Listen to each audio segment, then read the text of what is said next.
There are 6 heroes that call Tabernary their home. They come from all different locations and areas, and they all gathered here to be heroes.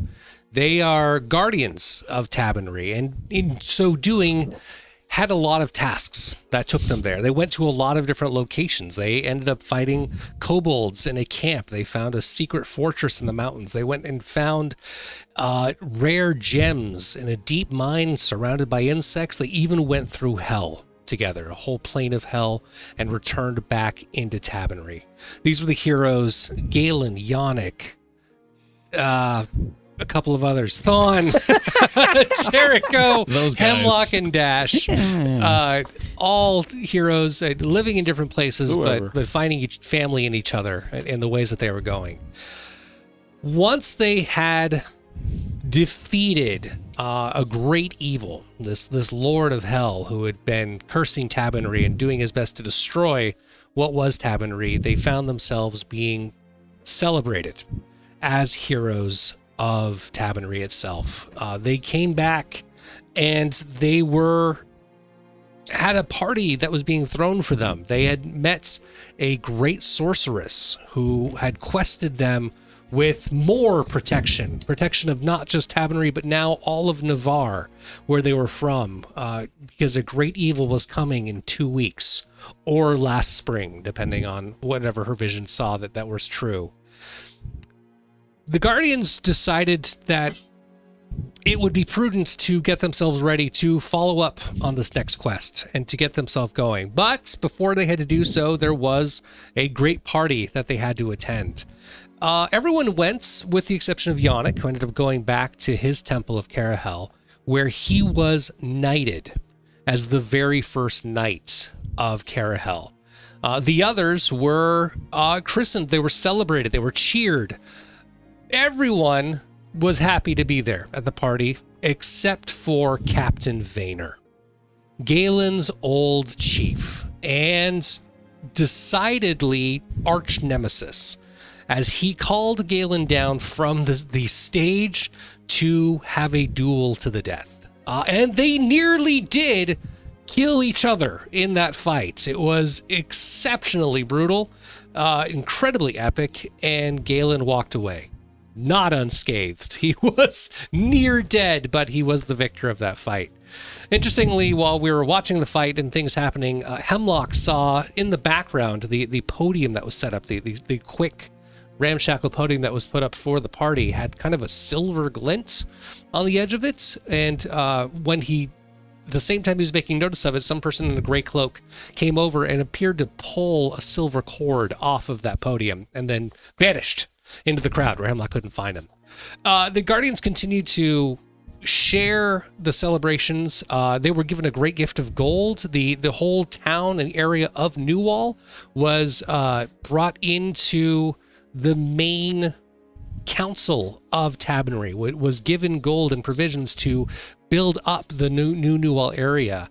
And it was an amazing celebration that was happening. In the background, there were a couple of other things that were still happening. Jorman Oxley was, if you recall, Jorman Oxley from the times that we had the old crone, he was the one that was bringing a whole bunch of people in and kind of a part of this cult, who also seems to have been trying to pull some strings in the background of the political world and causing some assassinations, and put out a hit, it appeared, on Hemlock.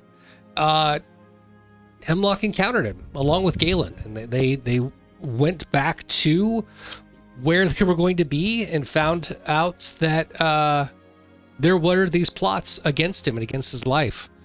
And when the Oxleys were not apologetic about it, they ended them and actually took him out of the picture. Guards didn't show up for it. We decided to lay low a little bit just in case, even after the great party that was there. The following day, lots of drinking had been happening, lots of celebration, and even as Dash and Jericho went back to their room to get some shut-eye that night before the next morning, Jericho saw a very similar silver cord, a thread that looked like it was along the side of his table or near a wood chair. It was still there when he went to bed, and it was there when he woke up. and seeing how bright and shining it was, reached out to grab it and to touch it. And a giant flash happened, just kind of a blinding moment, but nothing else changed. So he ended up going back to sleep. When he came back down in the morning and met up with the rest of the heroes at Peg's Tavern, he found that the heroes were not who he remembered them being. Aedouin was the knight of Carahel who had just been knighted the night before. Stog was regaling us with stories of how he defeated Captain Vaynor in his fight. Thawne was no longer Thawne, but it was Geggy, a pixie archer now. And of course, Jericho's roommate, Dash, wasn't Dash at all. It was Zaldor, the Wizard of the Seventh Tower, keeper of the wind spheres over the Thousand Isles, and roommate of Jericho, according to him, the entire time.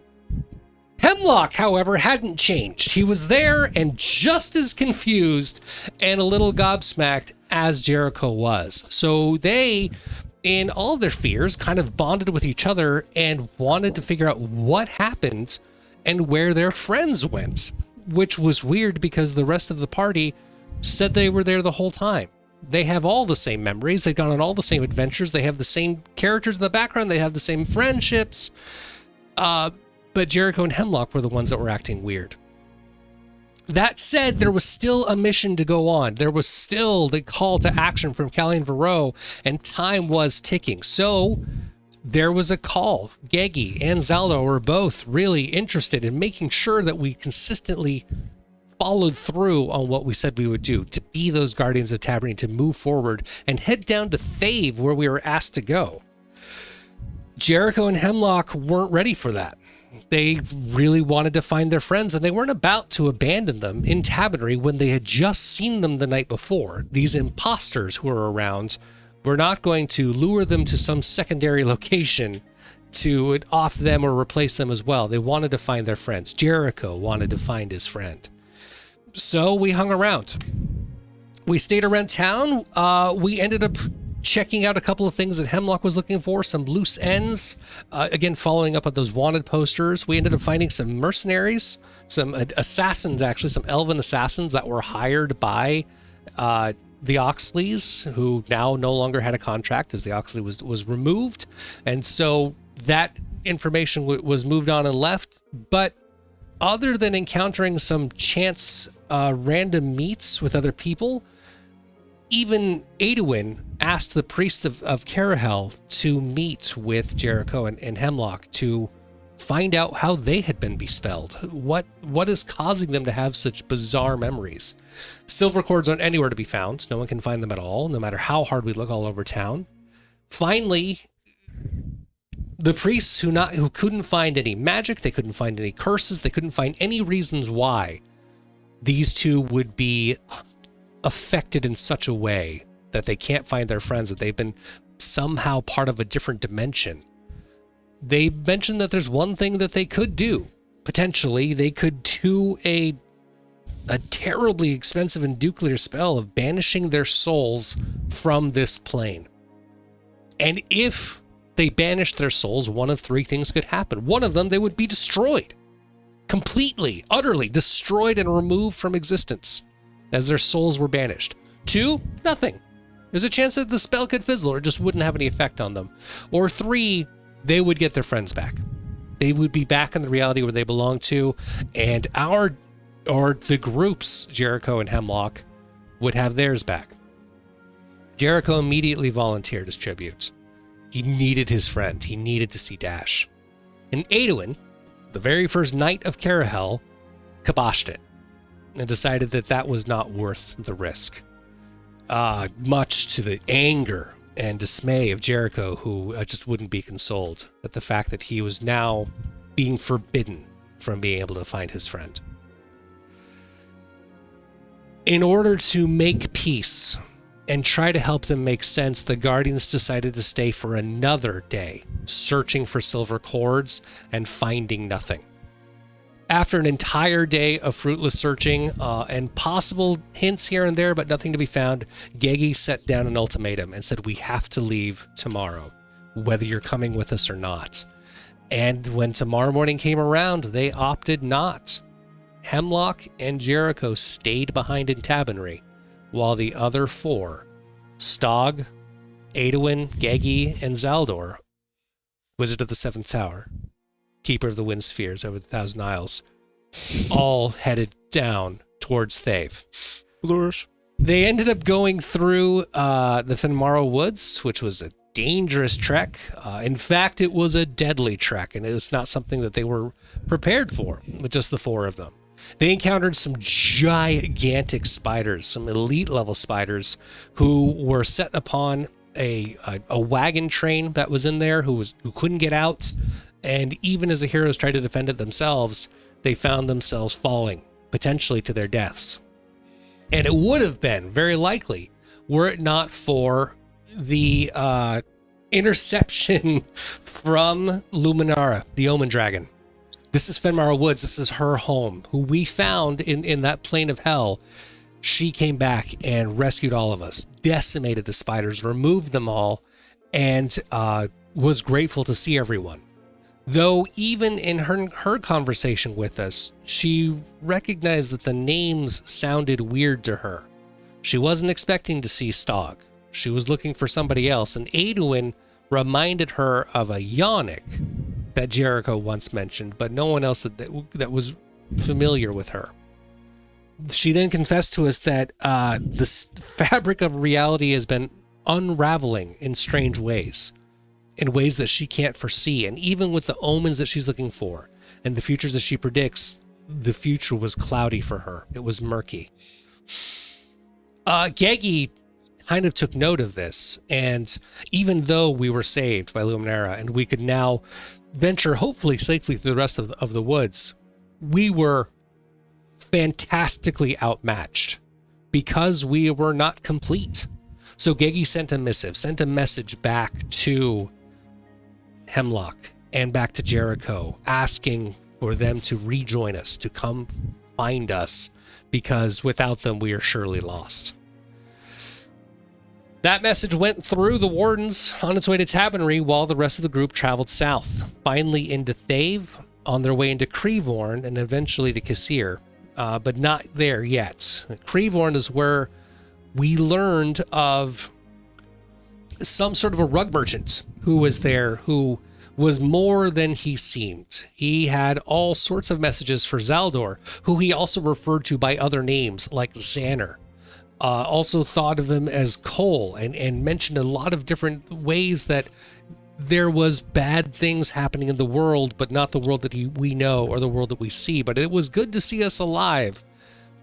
And he explained to us, in the best way I think that he could, that there was a book, a very, very powerful book of spells, the most powerful spells ever known, that whatever is written in the book could rewrite reality and would change the way the actual fabric of the world is. And whoever has possession of the book is the wrong person, a bad person who has been rewriting what exists and what doesn't, and that has been coming to pass. We, with that knowledge, did our best to consistently search for and investigate the whole reason we were in Thave in the first place, that danger, that threat that is coming to Navarre. And we came across some soldiers of Navarre who had been decimated. It was a cavalry who had encountered some of the Queen's Shade, the assassins of the Blood Witches. And they mentioned that there was an aberration, a corpse of a person who had purple and blue vines sprouting out of them, giving them this hideous rage, but this amazing strength and fight that, again, they could not compete with. It was horrifying and deadly, all the way down to the point where Aeduin couldn't even heal one of the soldiers who was gravely wounded, and we ended up putting him out of his misery instead. We followed the information that was given to us through Creevorn and through these soldiers and went to a town called Aircrin, where there was rumor of these blue vines sprouting. And in this town, we found that there was a slab of stone that had fallen out of the sky, according to the mayor's notes from his last journal entry. This slab of stone had the same level of blue and purplish vines that were described to us, but they're not just in the stone. They were actually spreading themselves out throughout the entire town, almost 200 yards out. And in one end of them, there seemed to be a creature that grew and was made up out of these vines, this hulking beast that they managed, whoever the town was at the time, managed to cage and locked it in this box. And so thankfully that wasn't a threat to us as we continue to investigate this now abandoned town. Stog got a little close to one of the vines and found that another creature, a great maw from the vines, jumped out and attacked him, and we were suddenly in a really scary fight. Scary only up until Hemlock and Jericho rode in. They started coming in, they blasted, following all of our clues and trails to get to where we were at, and they saw the creature inside the cage. They were coming down from the north, and Jericho spotted silver cords, an entire amount of them that they'd never seen in Tabernery or anywhere else. A huge mass of the silver cords that they were told and were instructed to never touch. But if they found a huge mass of them, to destroy them. And he did. Jericho fired a blast, and the entire cage exploded. But it didn't just break apart. The whole world exploded into a mist where our heroes encountered themselves in a way. Aeduin met Yannick. Galen had a conversation with Stog. Geggy saw Thon and connected, and Dash and Zaldor found each other. In the midst of the conversation and the confusion of what was happening, it was understood between each of the characters that one was going to stay, but the other was going to be gone forever. Maybe it was the book, maybe it's a different level of magic, but as at the end of it, when the mist cleared, the remaining heroes were Yannick and Galen and Geggy and Zaldor.